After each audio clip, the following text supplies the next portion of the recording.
All right, welcome to World History. Today we're going to do Chapter 2. If you were here in class last week, you might have seen some of this. I'm sorry for the overlap. I'm struggling to kind of keep the online and the in-person seamless. I think I'm going to have a better go at it next week. But anyway, let's get to it.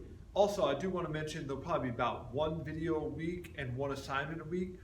When I record the class, it just isn't working out. Wearing the mask, using the microphone, the audio on this video, it was low quality. So this is how we're going to go, and we'll see how this works, okay? So today we're learning about prehistory. Basically, there's no written records, and we're talking Stone Age, 20,000 plus years ago.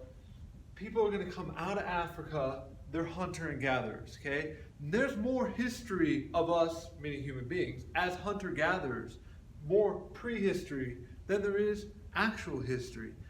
But they get a very small section of your book because they didn't write things down. And that's the way history works. You got to write it down if you want credit. Probably not fair, but that's the way it works, okay?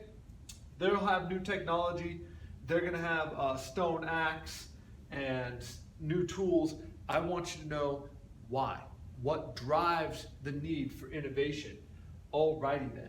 So, oh yeah, we should mention this too in case we haven't done this. What year is it? It's 2020 on our calendar, which was invented in 1582, but on the Hebrew calendar it's year 5780, and on the Chinese calendar it's 4718. My point is that time is relative, and we can make it whatever year we want. And because we've started over with our calendar and kind of split the timeline, you'll need to see this. If I say, 1520 AD, how long ago was that? Go ahead and take a second. Okay, that's about 500 years ago, right? So we're in 2020. You go back 500 years ago, boom, 1520. That's easy money. But what about 1500 BC? How long ago was 1500 BC? Think about it. Do you have your answer? Okay, look. You got to go back all the way to 0. And then another 1500 years. So it would be 20, 20, 1500. 3,520 years ago. Math and history. We love it. You're like, what? What's going on? If you don't get this the first time, don't worry about it. This is the part I want you to understand. If I say 1000 AD, well, that's this far away. And if I say 2000 AD, well, that's a lot closer, isn't it? But it reverses over here. If I say 2000 AD, that's how long, that's how far you got to go forward. Versus 1000 AD. 1000 is actually closer. Look, because we're over here. Here, these are negative numbers. 1000 is actually closer to here than 2000 is. And so I want you to understand when something happens in 2000 BC and you go 500 years into the future, you went to 1500 BC. You start counting down towards 0. I know. Alrighty. So hopefully you got that. And if you didn't, don't worry. We'll go over it all throughout the year. Okay, can you do all the continents? I want you to do all the continents. Know all the continents. Ready? What's this one? And this one? You should know this one. You don't know? That's okay. Let's learn. Here we go. North America, South America, Africa, Europe, Asia, Australia, Antarctica. You ready to do them on your own? Let's go. What's this one? South America, Africa, Europe, Asia, Australia, Antarctica, North America. Did we get them all? Okay, cool. So here we go. People, they're going to come out of Africa, and they're going to go around the world. And then they're going to cross over this little land bridge, which we'll talk about in a minute, and they're going to come down here to South America. So where do people start? Which continent? Africa. Good job. Which continent do they end up at last? South America. Great. So this is part of the why do they develop new tools. So you're at the equator. It's warm.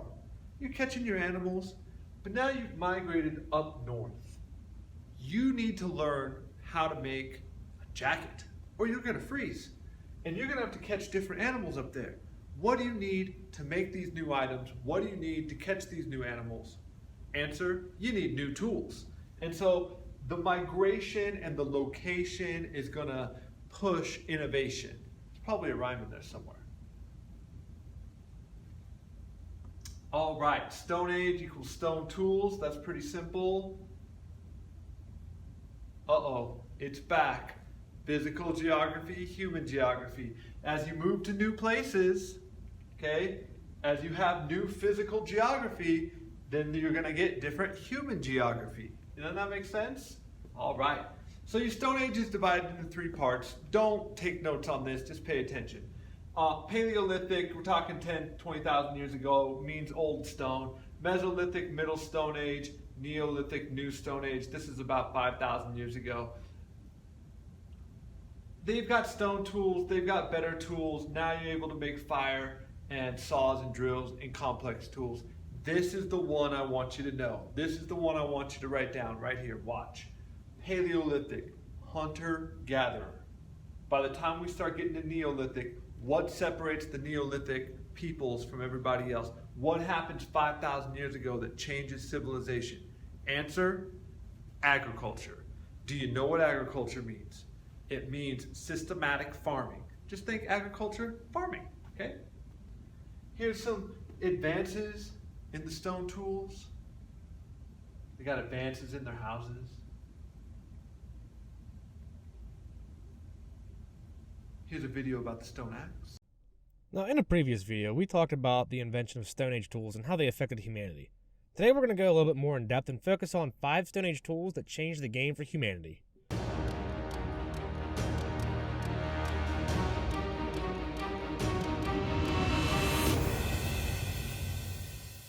Now, the first thing you might ask yourself when it comes to stone tools, how does someone make a stone sharp? You'd be surprised at how sharp stones can actually be made with a process called pressure flaking. Lightly but firmly, ancient people would smack the end of a roughly flat piece of stone, chipping off small pieces. This would fracture it, causing sort of like a sedimentary effect. It would create the desired edge needed. Some stone tools could be as sharp as glass, actually. There are even some cases where ancient people did use glass. Not man-made glass, that is, but natural occurring glass called obsidian, which comes from volcanoes. This led to the creation of most handheld cutting tools used to process plants and game that was killed during the hunt. Speaking of hunting, how did ancient people bring down large to medium-sized game? That would be with throwing spears and rudimentary bows and arrows. Using the pressure flaking method, small rocks would be formed into many different types of projectile heads. Some of them were designed to penetrate deep into the animal and fall back out, sort of like the armor penetrating around the ancient world. Others had barbs and hooks on them to stay lodged in the animal or human alike. The introduction of ranged weaponry to humanity changed the way Stone Age citizens hunted game and waged war on fellow groups of people. Speaking of war, the main weapon and tool used to kill and maim one another was the stone axe. This weapon was just brutal. First it was made with the pressure flaking method, and then stone axes evolved into somewhat rounded and polished heads. Ancient people found that when ground down and polished, that the stone axe head would retain a sharp edge for a long time and be less likely to chip. To the people of the Stone Age, the axe was the bread and butter of their toolkit. From being able to take down small trees that were used at the construction of their huts, or cutting firewood, the stone axe was a must-have in ancient times. Even more so in self-defense from hostile neighbors warring for their food and resources. Now, not all Stone Age tools were actually used for killing. The mano and metate, they were the ancient version of the mortar and pestle. The mano was the rock that what was being ground was placed on, and the metate was the hand tool that was run over the top with pressure to grind up the material. The mano and metate were used back then for the same things used today. It made the grinding of grains easier, or to crush nuts and seasonings into an ancient cereal. The mano and metate also revolutionized ancient medicine. Okay, yeah, in this video, it's totally optional if you want to skip it, but the 6th grade kids love this video, and just watch it. I don't want to give it away at the end, but just enjoy. It's pretty calm and peaceful. Enjoy.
What that shows you, and the reason I show you that, is look how much work it takes to make, eventually we'll get up to windmill power, but here to hammer out, you put some acorns in it or something, and eventually you can make a tortilla or whatever.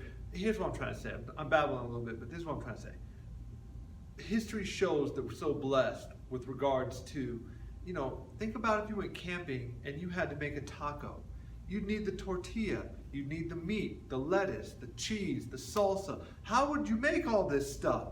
It takes forever just to get something, a device to make, to grind some corn or to grind some wheat. And so, anyway, that's just what it would have taken to make something back with that type of technology. Let's continue. What drives the need for new technologies? New locations. Did you get that? I hope you did. Okay, we're not done. We're just getting started. Here comes part 2 of the lesson, coming up next. All right, on today's outline, we're back. Land bridge theory, agriculture, we talked about it. You know what it means. What does it mean? You got it, farming. Okay, and what else do we want to say about that? Ooh, division of labor. It's not underlined. Let me underline it right now. Whoop, division of labor, you should know that one too. So here we go. Land bridge theory. People come over here, they're at the edge of Russia, and then they're able to cross. I've heard 2 different versions. I've heard that it was ice and they just walked across the top to Alaska. I've also heard that the ice lowered the water level and then they were able to walk across the ground. They walk across this land bridge and they come down into North and then later South America. Well, why did they cross the land bridge? To find new hunting grounds. Because all the mammoths are either dead or the last of the mammoths are crossing this bridge. So they're either following the last of the mammoths or all the mammoths are gone and they need new food. Something along those lines, but to find new hunting grounds. The mammoth was important because this was the Walmart of the day. If you could get a mammoth, that's your food, your shelter, your clothing, your oil as far as heating and whatnot, your tools. You make the tusks, turn them into a house. You need the mammoth to survive. Okay, so I'm going to go into more detail about how agriculture leads to the division of labor, and this is key. Hopefully you've listened this far. This will be either a short answer on the quiz or an essay on the test. This one you'll have to know, so check this out. It's Paleolithic era. I'm a hunter-gatherer. You're a hunter-gatherer. That person's a hunter-gatherer. We're all hunter-gatherers. What do we do for a living? We hunt, we gather. What do you do all day? You hunt, you gather. That's what we do. Now we go Neolithic. Now we go 5,000 years ago. And I'm a farmer. And I make all the food for everybody. So now what do? No, you don't hunt or gather. You can a little bit, but you don't need to anymore. So now what do? Oh, you're a baker. Great. Soldier? Fantastic. Whatever. Or an architect or whatever you want to do. But now you're spending all day baking bread. You make more bread than you normally do, and you invent new technologies to make bread. The other person is a soldier.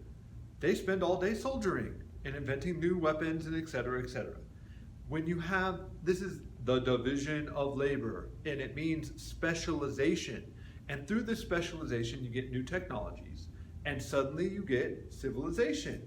And as the civilization grows and gets more specialized, and voila, you're here today in our modern world. So, before you can have all the jobs, before you can have modern society, you gotta be able to feed people. You gotta have one person be able to feed multiple people. That leads to the division of labor. I hope that makes sense. It's a key thing. That's big fish right there. I hope you hooked them. Okay, a megalith is a huge stone monument. Coming up, here's the class schedule, by the way. So this video will be out on Monday. On Wednesday, there'll be a quiz. Make sure you take the quiz. That's hybrid, in class, 4-a-day. Everybody takes the quiz on Wednesday. The next week, we'll have some review. And then the next Wednesday, we'll have our first test. So that's the game plan. Hang in there if you're struggling. Let me know if you need any help, and I'll see you soon.